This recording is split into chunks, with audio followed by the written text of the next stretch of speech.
Welcome to another edition of In the Weeds with Ikard and Lehman, presented by Riverwind Casino. Riverwind is Oklahoma City's premier casino experience, and there are so many reasons why Riverwind is consistently voted OKC's number one casino, but it all starts with their amazing variety of gaming thrills and excitement. Riverwind's beautiful, award-winning environment plays host to more than 2,800 of the latest electronic games, with a huge selection of table games, including blackjack match roulette, and Teddy's favorite, craps. No matter what your game, Riverwind has it in spades and hearts. And to learn more about their gaming promotions and entertainment options, all you got to do is visit riverwind.com. Riverwind Casino, good times, great rewards. Ted, we're back on the In the Weeds train. We've taken a Yes. brief hiatus. We're Yeah, back. been a Our while. goal, our goal is to do as many of the transfer portal guys as possible. So Marvin Jones Jr., which it's really messing me up because I played with Marvin Jones Jr., the receiver in Detroit, and my brain is just really having a hard time registering that we're talking about an edge rusher here. But I keep feeling like every time I say his name, it's wrong. Like yes, that's exactly how I feel. every time I start in on the Marvin Jones, I'm like, I feel like this is wrong. Yeah, but he's an interesting player. He's got the size. Hmm. And when you get an edge guy out of the transfer portal, the first thing you wonder is, hey, can he rush the passer? Whether that's right or wrong, that's where my mind goes immediately. So let's take a look at Marvin Jones Jr. just in a couple of obvious passing situations. Here he is right here. And I would say if the question is, hey, can this guy just rush the passer when you need him to? I'd say the answer is yeah, he's got something to him.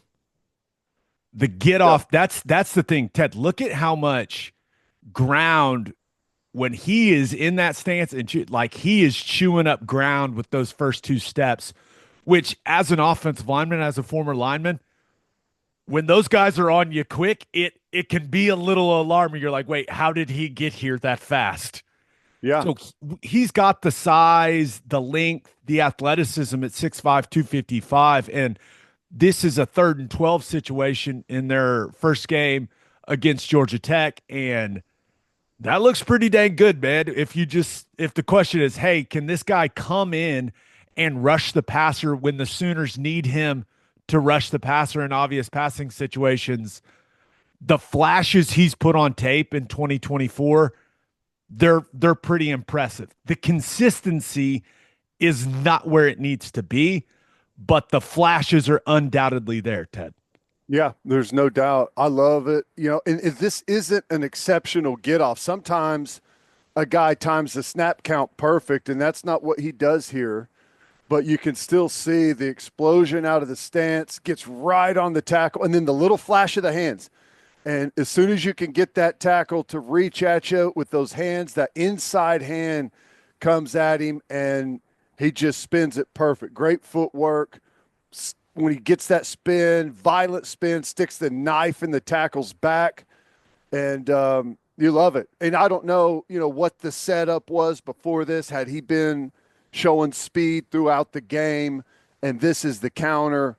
I don't know, but whatever it is, it worked. He's got the guard looking like, oh dang, I should have gave a little bit of help out there. The tackle spun around and gets good pressure on the quarterback. And I mean, he catches the ball, just a little quick set from the quarterback throwing that crosser, and he affects the throw, affects the quarterback. His best move, I think, is when he looks his most natural rushing the passer in these situations. I think the spin is the best thing he's got. Yeah. I really do. Now, I also think it would be more effective if he went speed to power more often. Mm-hmm. And that is not a big part of what he did as a pass rusher. Like, I rarely saw him win with a long arm or just a straight up bull rush, going speed to power and trying to go through a tackle's soul. That was not a big part of his game. And I think that's a part of his pass rush repertoire that needs to get better, that needs to improve because he has the tools to do it. But this spin, I'm just gonna be real, it's sweet. I mean, it just Yeah. looks cool. It's extremely effective. And one of the things I've noticed with his best rushes on the season, you see, watch this. So he goes one, two, this third step here. Mhm. He has this like almost basketball Euro step where he goes inside and then goes out. And it's really he covers a lot of ground with this third step where he's hitting that right foot and then he is going back out. So the tackle is like he feels okay, is he inside? No, he's outside, and the tackle gets this weight shift, and you'll see it on the next clip as well. Like I I don't know if it's something that he's coached to do or if it's just something he does Natural. naturally, but it's pretty interesting to watch on tape. I'm just gonna be real. It looks super athletic. I just think about it and go, oh, my knees would shatter if I tried to do something like that. But that little kind of get him leaning inside, then get him leaning outside. It's subtle. It looks It's like he's setting me up inside to go out, and then the tackle's like, "Oh, I got him," and he reacts to that just very subtle outside move, and the trap is set. Yeah, you'll see it here as well. I mentioned he doesn't go speed to power very often. And the reason that I brought it up is because there are clips like this where it looks like he's got the power. And this is a young tackle from Cal at left tackle playing his first significant football. And I think with what I watched, which was a lot, Marvin Jones Jr. best game for Florida State was the game he played against Cal. I thought he was pretty dang disruptive. But you see him going up the field, feeling that tackle leaning, getting underneath his pads, and then countering back inside for the sack. It's a really nice rush. It's a really nice rep. It's something that I think he can do more often. But it's the same thing. And I've got the let me go to the end zone view really quick. He gets his celebration. Let's see what he goes with. Are you not entertained? Is this not what you came for? Good stuff. I like it. I like it. But this is where you see this. He's got this natural, like in to out, like Yeah. rocking motion. And He you see, looks like a speed skater coming off the line. You know how yeah, you they see get real how, wide with the yeah, he's like wide, then back inside. And this tackle is just, I don't know. It seems like it gets you a little out of sorts. It's like a herky jerky. It's an interesting movement, and it shows up consistently on his best rushes. So you see he's out a little bit, then he's back inside, counters inside, goes and finishes the play with physicality. I like seeing that. The No, I guy's love it. trying to hold him, and he doesn't let him. It again, whenever you're going to the inside, it's that the inside hand of the tackle. If you can get him to engage you with that inside hand and you can either knock it down or get under it. I like to get under it on that tricep and lift it, and they can't recover. And he does it here, just kind of naturally goes kind of inside to the rib cage and still works up.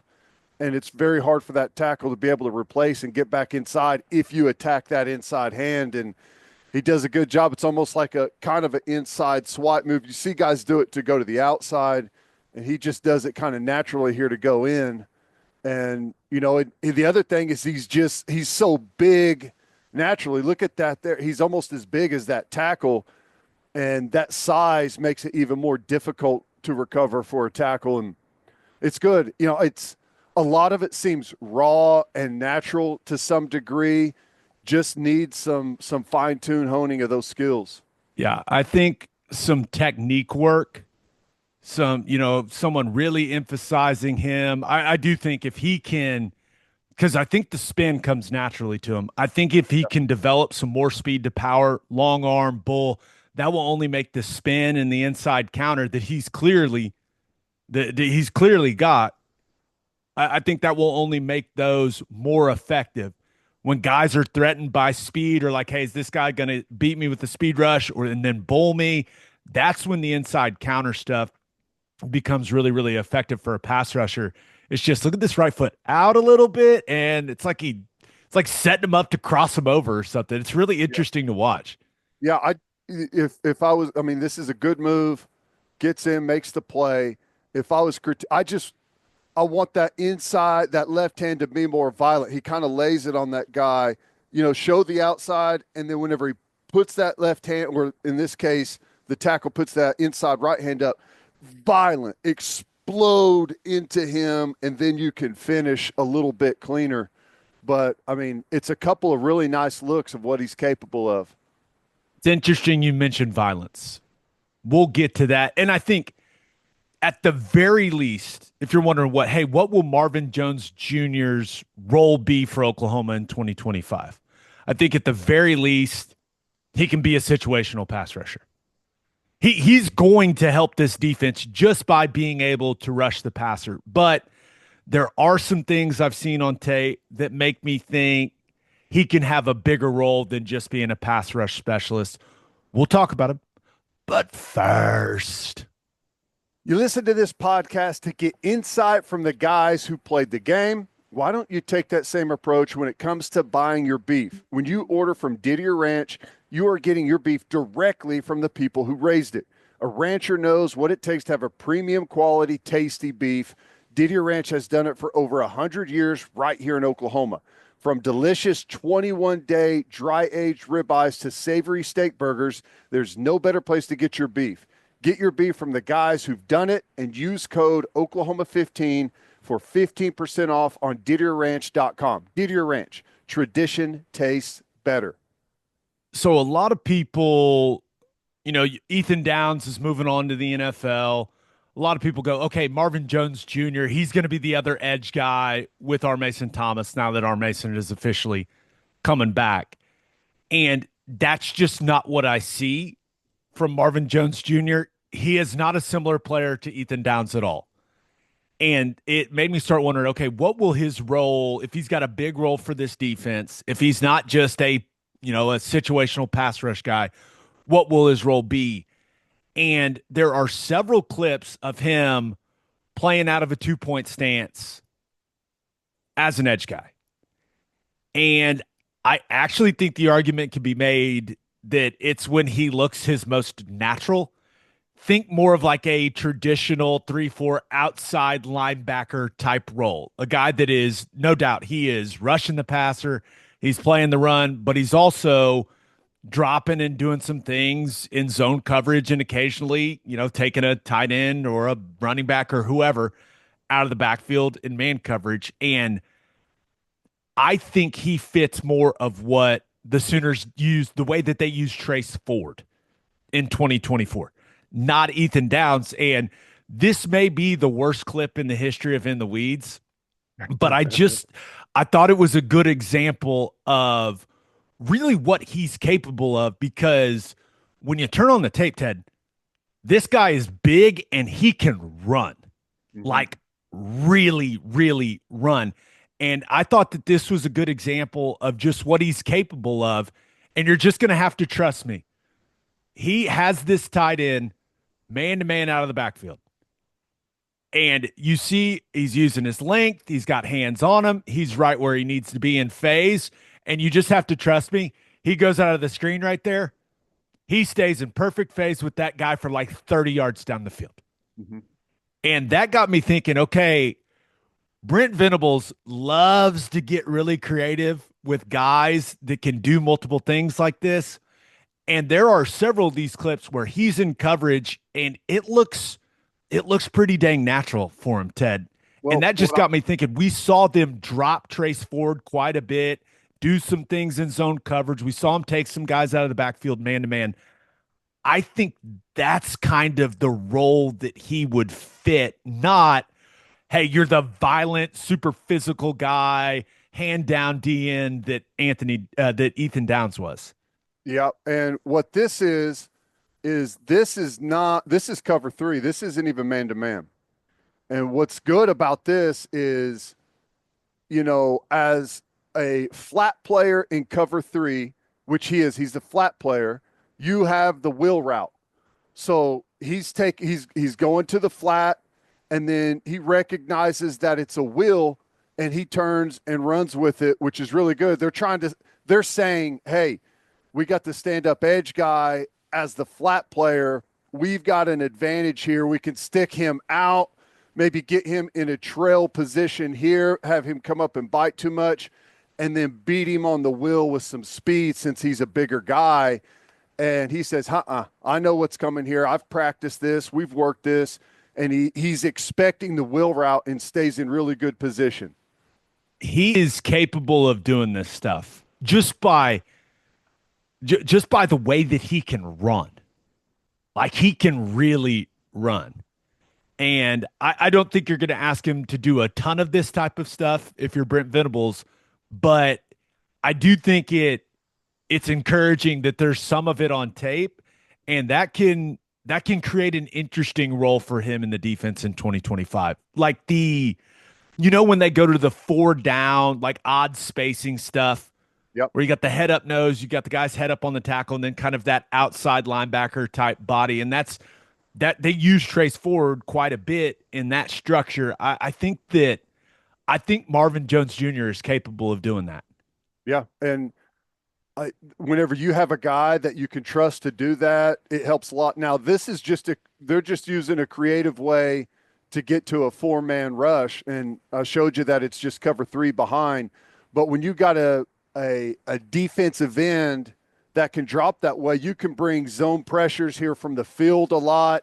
You can step him out if you have 2 displaced into the boundary, and he can come up and show like he's blitzing, but cover over the number 2 receiver, press him to get some width. And then at 6'5", when a quarterback looks over there, it's like when you're trying to, make an entry pass in basketball and you got a gigantic guy down there. It's like, no, I'm not going right there.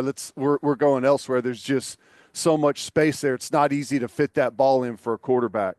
Yeah, so I thought that was a good clip to show. I know he goes out of the screen, but I think it shows that he's capable of being more than just a guy that comes in on 2nd and long and 3rd and long and rushes the passer. Now, we've talked about what he does well. Here is where he needs to improve the most. Ted, you mentioned you wanted to see more violence on that inside move when he was going speed to power. He caught that tackle from Cal Lehman. Overall, at the point of attack, the violence just needs to ramp up for Marvin Jones Jr. Mm-hmm. It is not where it needs to be at the point of attack consistently.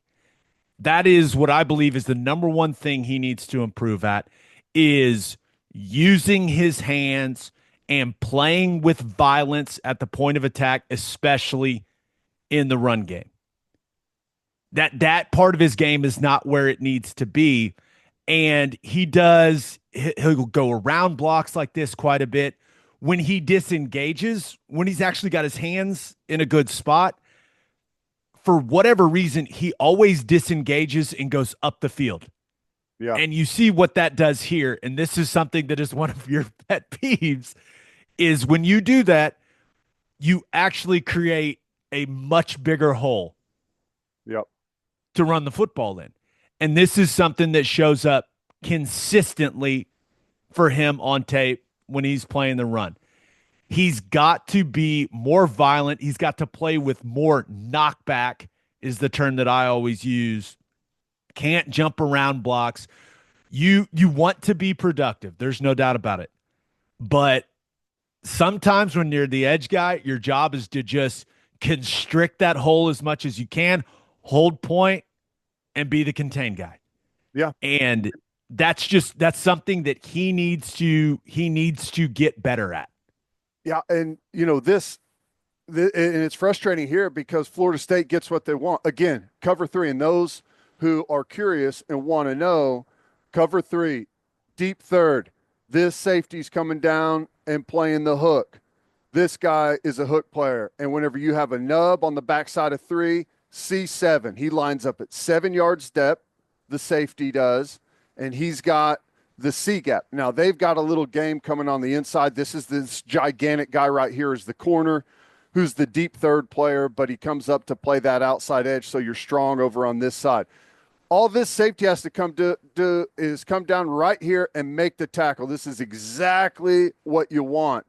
But because he opens the gate and the safety has bad eyes, instead of an easy no gain running play, they're running right into the teeth of what you're doing.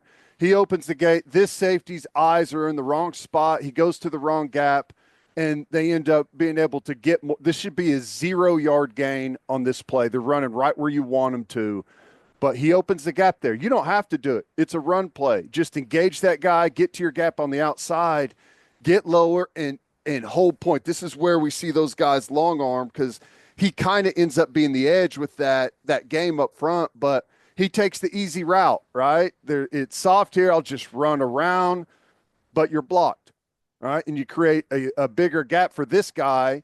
And since his eyes are in the wrong spot, you could have made it a lot easier for him to get to the right place and not open a huge hole there to where he's a little soft trying to make that tackle. These things are important. You're in the red zone. It's 1st and 10.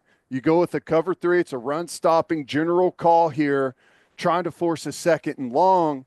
And I don't know what they end up getting on this run, but it should have been 0 2nd and 10, but they got a good 1st down gain. You're in the worst spot you ever want to be in as a defense, 2nd and 5 or 4. That's not what you want. Not where you want to be. And I think he can improve this piece of his game significantly. Pad level has to come down. Violence with his hands, playing with knockback, and just being, frankly, a little more disciplined in what your role is, how you fit in to the defense. I know guys want to make plays. Everyone wants to make plays. Everyone wants to have production, but you have to be able to do the boring parts of the position, because that's what gets you to those situations where you can go rush the passer. Yep. So there's some things to be excited about with Marvin Jones Jr. There's just no doubt when you look at his measurables and some of the flashes he's put on tape in 2024, but the violence, the technique needs to ramp up. I feel like that was one of our better ones. Quick, to the point, showed some highlights, some good stuff that he can do, and some stuff he needs to work on. He's a taller guy, 6'5", and the taller guys have a problem playing low. And if you're going to, especially if you're going to be a guy that's in a 2-point on the outside, or in some different different line calls up front, you're going to be asked to do some different things, hold point a little bit. You got to really focus on those technique things, because I know everyone wants to go to the next level. You cannot do this at the next level. This is like Saquon Barkley one-on-one with the safety. Not what you want. You got to be able to really squeeze things and make it easier on the rest of your team. No doubt about it. All right, hope you guys enjoyed this episode of In the Weeds. Please make sure you subscribe to our YouTube channel. If you really like this, you can click those dots down there and give us a super thanks. But other than that, we'll see you here next time on In the Weeds.